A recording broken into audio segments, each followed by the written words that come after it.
is ABC 57 News at 11. Breaking news here in the ABC 57 newsroom. A semi has rolled over in South Bend. It happened shortly after 10 on US 31 and Miller Road. St. Joseph County Police tell us lanes are blocked and they are asking people to avoid that area. We do have a reporter on the way to the scene. We'll try to get you a live report later on in this newscast. Well, the sleet has stopped, but the temps are dropping all the way down into the 30s tonight. And for high school football fans, it was a cold one. Tonight, we're tracking more precipitation headed towards Michiana, but will it be here for the weekend? Good evening, everyone. I'm Kim Chappell. We want to get right over to our meteorologist, Jackie Layer. She is in the ABC 57 First Warning Neighborhood Weather Center. And Jackie, our first work week of snowfall this season is coming to a close. Will it continue through the weekend? No, Kim, it will not continue through the weekend, but we will be tracking some isolated showers as we head into your Saturday. Right now, though, your ABC 57 First Warning live Doppler radar is in the clear right now. We're not tracking showers just yet. Those will be tomorrow, especially in the early afternoon hours. Right now, though, temperatures 41 degrees in Benton Harbor with mostly clear skies out there. And temperatures all across the region are right around 40 degrees, but really dropping down into the upper 30s for Warsaw, 39 degrees, even 37 degrees right now in Sturgis. And even those winds are picking up out of the south. They could be gusting right around 15 miles per hour for much of the region. Those will pick up as we head out through the rest of your night tonight. And as those winds shift tomorrow, they'll come in off the lake, so we could be seeing a chance for more lake effect rain showers. Nothing in the event of snow, so don't worry about that. We're also checking a warm up. I'll have more coming up with your forecast later on in the show. Kim? And tonight we found plenty of Friday night football fans willing to brave these freezing temps, all in the name of high school football. ABC 57's Eric Cox talked to some very cold Michiana fans tonight. In high school sectionals, it's not just the players, but the fans that know every game counts. We're out here supporting our team, and I mean, that's all we can do for our school. Hopefully we do pretty good tonight, I'm hoping. As the season progresses, the temps typically drop. Tonight they dip to the 30s. But with coats, hats, hoodies, hot chocolate in hand, these fans found a way to watch their team win. Just staying warm. I got 4 layers on. I was born in December, so I'm used to the cold. But winning means another Friday with a falling Fahrenheit. I'll be out here supporting every day. I'm hoping that we advance a lot more. I'm hoping to go to state this year. Yeah. I mean, that'd be really nice. It's going to take a lot more than tough tackle from Old Man Winter to keep these fans at home. We're with them through and through, and we're just hoping and keep our fingers crossed we can get back together again this year. We have highlights from the Mishawaka-LaPorte game and more on our Friday night football special tonight. This week, it is sectionals here in Indiana. We have coverage of 14 teams for you tonight, including our big game of the week, Penn versus Portage. We are also traveling to Northridge, Marion, Bremen. Our Friday night football coverage begins in just a few minutes. Tonight, 2 Elkhart women are dead after their car crashed over an icy bridge just this morning. 47-year-old Dawn Leatherman and her passenger, 70-year-old Alice Barnes, died when their car hit a patch of black ice on County Road 5 this morning. The car first hit a cement barrier, then spun into oncoming traffic while driving on an overpass. Nearby residents say that area is the first to freeze on cold, wet nights, and drivers need to be careful. It's horrible in the wintertime. If it's wet, and then it freezes, it's real slippery. Police are reminding drivers tonight that black ice is possible when temps hit the 30s, and drivers need to be careful on those bridges and overpasses. Several blocks of Mishawaka residents are back in their homes tonight after being evacuated for a gas main leak. We first told you about this on ABC 57 News at 5. That leak happened on West 4th and Hill Streets right around 3 o'clock today. At least 1 block in every direction was evacuated. Police say a construction worker hit an unmarked gas line with a backhoe. One man living nearby says his family was worried about the possibility of an explosion. You'd be ashamed to lose all that, but I guess you just kind of try and not think about each item because that's kind of a lot to fathom at the moment. And that plastic gas main that broke is owned by the nearby NIPSCO facility. It took them nearly 2 hours to repair today's leak. Violent crime is on the rise in cities all across the U.S., but right here in South Bend, our numbers are actually down, according to police. South Bend has only seen 6 murders this year, which is 5 fewer than last year. But nationally, violent crime is on its way back up. South Bend police are just glad that this time they are bucking that national trend. We're seeing aggravated assaults numbers down. We're seeing homicide numbers down, which is against the national average. We hope we continue in that direction. Obviously, there's never any promises when you're talking about violent crime, but we as a city are still trending downward. Trent says they are also seeing a 25% decrease in shootings in the past couple of years. A man wanted for Wednesday's deadly shooting on Warwick Street turned himself into police today. Sean Alexander is now behind bars. He is one of 2 people there on your screen charged in that home invasion that killed 1 person just a few blocks away from Notre Dame. But just before 5 tonight, ABC 57 learned that Alexander did turn himself into police. Police then arrested a second suspect, Mario McGrew, a day after the shooting. He is charged with murder and felony burglary. 1 man died in that shootout, and police say that McGrew, Alexander, and the victim all knew each other. Jury trials have been set for 2 men accused of a double murder in Elkhart. Richard Gross's trial has been moved to December 9th. He requested a speedy trial, but his attorney asked for more time in court. And Kevin Moore's trial will start on February 3rd. The 2 men are accused of killing 2 people at Soleil's Supermarket on Middlebury Street in Elkhart on September 5th. Well, if you plan on watching the Notre Dame game from your couch this weekend, you may want to think again. The game is on CBS Sports. That is not the regular CBS station tomorrow. ABC 57 set out to find some local spots who will be showing the matchup. We did talk with the director of operations at Between the Buns, who said they will be airing that game. And South Bend's chronic nuisance ordinance is now in effect. That means if a property has more than 5 calls to police in 60 days, businesses are fined $250,000. $250, I should say. The hope is to keep both calls and costs down. City Councilman Tim Scott tells us he believes the ordinance is working. Homeowners and police have given him a lot of positive feedback, but businesses say they're not so sure about it. Victims aren't going to count towards the calls for service. It's, the repeat offenders. Next door, we have a little bit problem every weekend, but I don't know what's going on. Now, we did try to reach out to the police department to see if those service calls did actually drop. We are still waiting for a call back. Mishawaka school officials, they are still working on a solution to get classroom sizes down. Right now, elementary schools are seeing a record number of students enrolled. The superintendent says right now there aren't very many solutions to this problem. The only option parents have is to transfer their child to another school. Right now, most classes have about 30 students or more. An ideal class is about 24 to 28 kids. They're managing it as well as they can.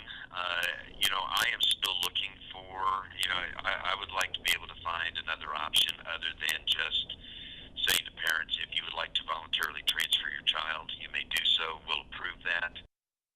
And the superintendent says other options include hiring more teachers or teachers' aides. So far, no parent has requested to transfer their child. Well, Costco could be coming to Mishawaka very soon. A petition has been filed to the Mishawaka City Planner for Costco to be built right off of University Drive. Currently, Memorial Medical Center owns this property. Under the City of Mishawaka's current zoning rights, the property is to be used for medical purposes only. The petition asks for it to be used to build that Costco on it in the near future. It kind of anchors that retail area out on the north end of town. And it's going to provide, I'm not exactly how many jobs, but it's going to provide good, stable jobs for the community if, in fact, it does happen. And if Costco does move here to Mishawaka, it will indefinitely add jobs to the Michiana area. Tonight, we are learning some new details about the murder of that Massachusetts teacher as students head back to class for the very first time today. He wasn't participating in class for the past couple weeks.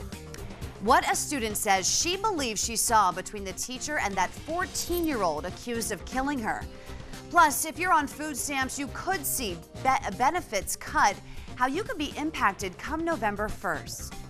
And it's going to be a cold night ahead, but we're tracking a warm-up. Here's what you're going to expect as you're heading out the door tomorrow morning. Temperatures in the 40s with some partly cloudy conditions. More coming up right after the break. But but the weekend looks like it's going to be warming up just a little bit. Yeah, just a little bit. We're going to see that return of the temperatures into the 50s. So really, sounds good. We're not going to be seeing anything in the way of that slushy mix anymore, at least for this weekend, even in through the next 10 days. So tonight, just bundle up as you head out there. Tonight should be clearing out for Halloween. So look at this, 56 degrees for Halloween. It's going to be warming up. Thankfully, nothing in the way of any slushy mix or anything like that. Then going into the next weekend, 52 degrees both for Saturday and Sunday, and it's going to be dry and mostly sunny. And the key to that forecast, Jackie, if you ask me, is that there is no snow, no wintry mix anywhere on it. Nothing, I know. I'm so happy about that too. All right, thanks so much. And between ABC 57 newscasts, you can always find new information on stories from around Michiana on our website. It is abc57.com. You can also check out the very latest weather using our interactive radar. Today, a judge unsealed some classified documents in the JonBenét Ramsey case. That's despite objections from her father.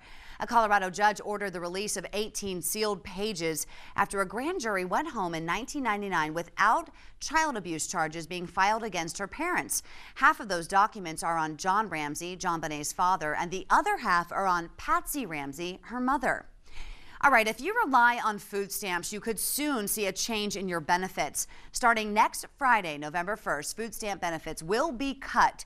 More than 47 million people currently receive those benefits. That's about 15% of the U.S. population. The average benefit per person is about $133 per month.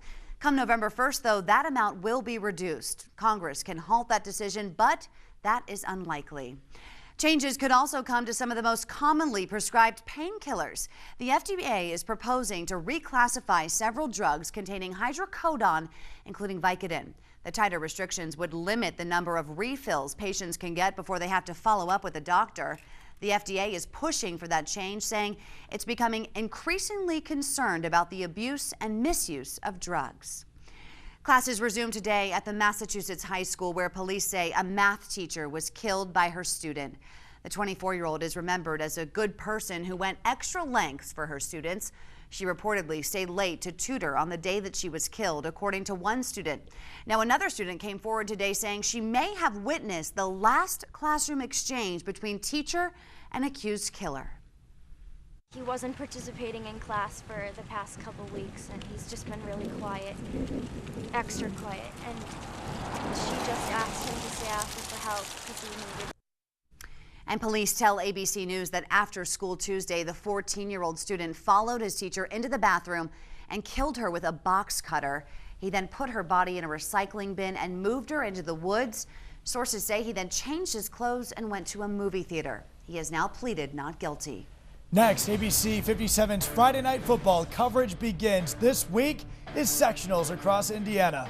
We have highlights from 7 games, including our game of the week, Penn at Portage. How Michiana teams fared tonight, just ahead.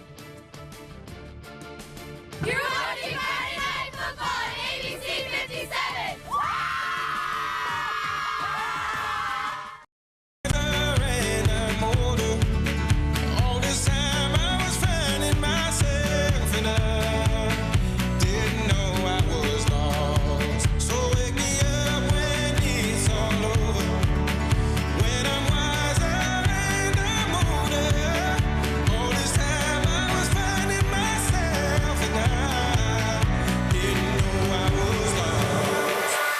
Greetings, I'm Lou Holtz, and you're watching Friday Night Football on ABC 57. Well, welcome everyone to Friday Night Football. I'm Brian Dorman. It was the first week of sectionals, and we have a lot of action for you here tonight.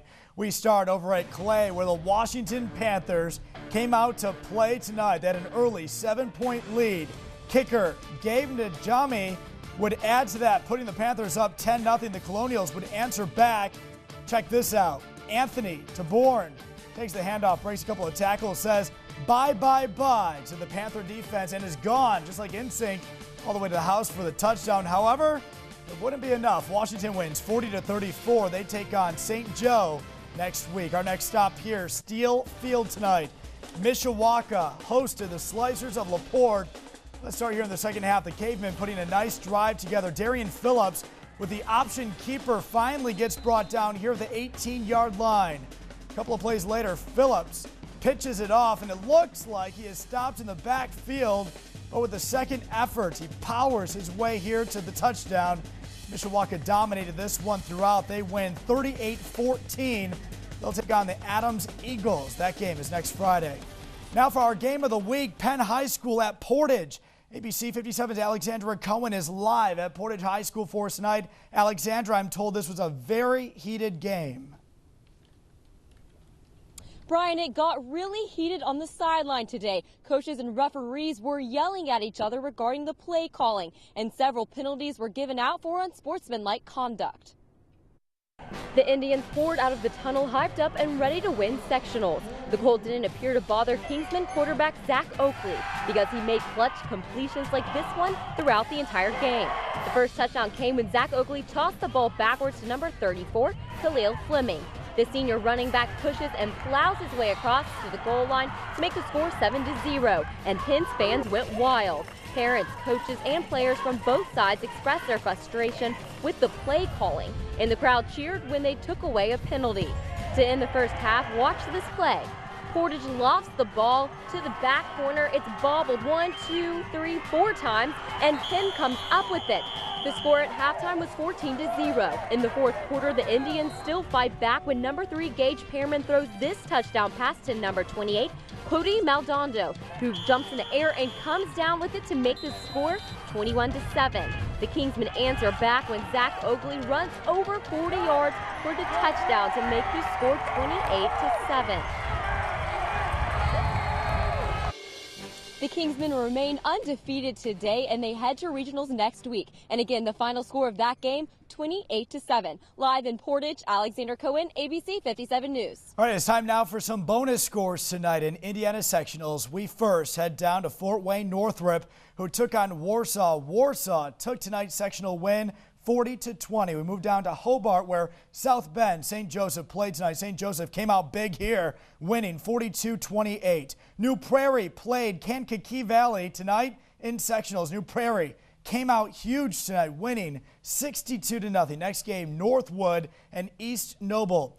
East Noble took that win 55-21. And lastly, Wawasee took on Leo tonight. Leo pulled out that win with a whopping 35-7. And we are not done yet. In fact, we are just getting started. We still have plenty to go for you tonight. We'll take a look at Riley versus Plymouth and John Glenn and Marion as our coverage of Indiana sectionals continues next on Friday Night Football right here on ABC 57. ABC 57! All right, ladies, thank you. Good Friday to you and good Friday, everyone. Friday Night Football continues right here on ABC 57 with more hard-hitting action tonight. Let's get right back into it now with a showdown between the Plymouth Rockies and the Riley Lions. Roll it here. Despite the cold tonight, Jackie, Rockies and Lions fans, they were in strong attendance middle of the first quarter. Here we go. Riley with the ball on their own 14-yard line. Dagan Morgan throws it deep to Jameer Washington, taking the Lions into Plymouth territory later in the drive. Morgan hands it off to Thomas Capers, who gets a big gain here. He fumbles the ball, but the refs call it out of bounds. Lions are now in scoring position still in the first. Morgan decides to keep this one, punching the ball into the end zone for the first score of the night. Lions lead 7-0. First quarter belongs to the Lions, but Plymouth rallied back, pushing the game into overtime. Plymouth ended up winning 28-21 in a huge comeback. Over in Bremen now, the Manchester Squires took on the Bremen Lions. We join this game here. Start of the third quarter, Lions with a commanding lead. They have the ball here. Quarterback Kai Slow hands it off to John Stoller, who jukes out some defenders, getting the Lions the first down and then some later in the third. Slow drops back to pass and connects with Justin Baker, who makes the catch just inches inbounds. Bremen now deep in Squire territory. Bremen on the 2. Slow muscles his way through the middle and just makes it in here for 6, furthering Bremen's score. This matchup was all Bremen tonight. Lions 49 to Squires 21. Bremen will now take on Churubusco in the IHSAA tournament. Next, we head west where the Northridge Raiders hosted Fort Wayne Bishop D-Winger. The Saints came into this one losing 2 out of the last 4 games. The offense wanted to get on the scoreboard here early, and they would do just that. Quarterback Mike Vehicable with the read option here. Boy, he keeps this one to himself, finds a way in for the score. giving the Saints here the early lead. The Raiders trying to answer back. William Bloom puts himself here in perfect position for the interception. Saints ball. Fickable trying to capitalize on the Raiders' mistake. He fakes the handoff up the middle, pitches to Ryan Senator, who gets to the corner here, plows his way to the end zone. This one was all Bishop Dwenger. Score here final 28-3. Another big game. Marion versus John Glenn tonight. The Falcons had a 9-point lead. That was to start the second half of Marion fighting their way back here. Dominic Bravado keeps on the bootleg and gets it in here for Marion. Touchdown, the nice defense. They'd step it up on the Falcons' next drive, but the Marion offense was pinned down here on the 1-yard line after a great punt by Daniel Wallace. Marion fumbled here on the next play. They would lead to easy score here. Michael Schmeltz. John Glenn wins 37-21 final. They'll face Hammond. That game, of course, next week. It is time now for some bonus scores here to pass along here on Friday Night Football. First, Jimtown took on Tippecanoe Valley tonight. Jimtown took the win 53-18. Next, South Central took on Culver. That win went to Culver. They squeezed this one by 36-33.